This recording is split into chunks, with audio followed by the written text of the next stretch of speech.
ബാങ്കിൽ ലക്ഷങ്ങളുടെ നിക്ഷേപമുണ്ട്.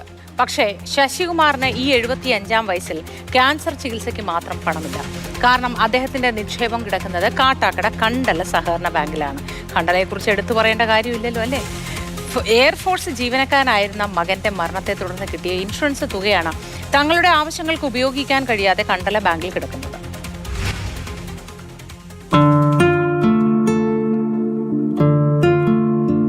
എൻ്റെ മകൻ 2011 ഒക്ടോബർ 2-ാം തീയതി ഡൽഹിയിൽ ധൻസയിൽ യൂണിറ്റിലായിരുന്നു അവൻ്റെ വർക്ക് ചെയ്തുകൊണ്ടിരുന്നത്. ഒക്ടോബർ 2-ാം തീയതി ആക്സിഡൻറ്റ് നടന്നു. എൻ്റെ 4-ാം തീയതി എൻ്റെ മകൻ മരിക്കുന്നു. അവിടുന്ന് കിട്ടിയ അവൻ്റേതായിട്ടുള്ള ആ ഒരു ജീവൻ്റെ പൈസയായ ആ ഇൻഷുറൻസ് പൈസയാണ് ഇന്ന് കണ്ടള ബാങ്കിൽ കിടക്കുന്നത്. ഞാൻ SBI കിടന്ന പൈസ ഇപ്പം അവരുടെ നിക്ഷേപ സമാഹരണ യജ്ഞം അതുമൊക്കെ വരുമ്പോൾ അവർ വന്നിങ്ങനെ സമീപിച്ചിട്ട് അങ്ങനെ എന്നെ കൊണ്ട് കുടുക്കിയതാണ്. നിക്ഷേപത്തിന് പലിശ 0.5% പലിശ ഇങ്ങനെ കൂടുതൽ കിട്ടുമെന്ന് അങ്ങനെ പോയി. അപ്പം നമ്മുടെ ബുദ്ധിമുട്ടും പ്രാരാബ്ദങ്ങളും കൊണ്ട് അവിടെ ഇങ്ങനെ ഇൻട്രസ്റ്റ് കിട്ടുമല്ലോ എന്ന് വിചാരിച്ചിട്ട് പോയതാണ്. അപ്പോൾ അത് ഒരു പീരീഡ് കഴിയുമ്പം അത് വീണ്ടും ഒരു റിന്യൂ ചെയ്ത് വയ്ക്കും.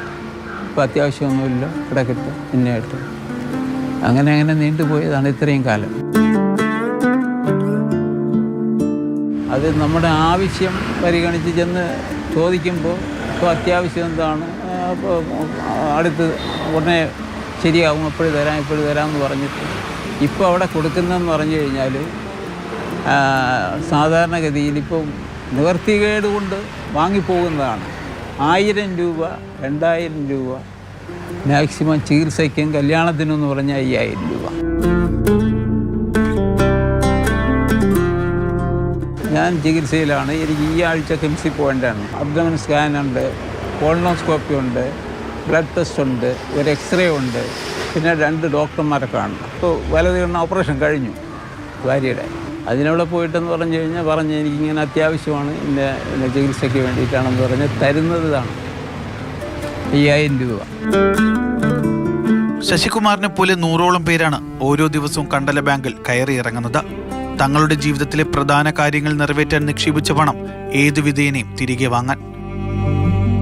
നെല്ലി മുരുകനൊപ്പം ജിബിൻ JB, മാതൃഭൂമി ന്യൂസ്, തിരുവനന്തപുരം.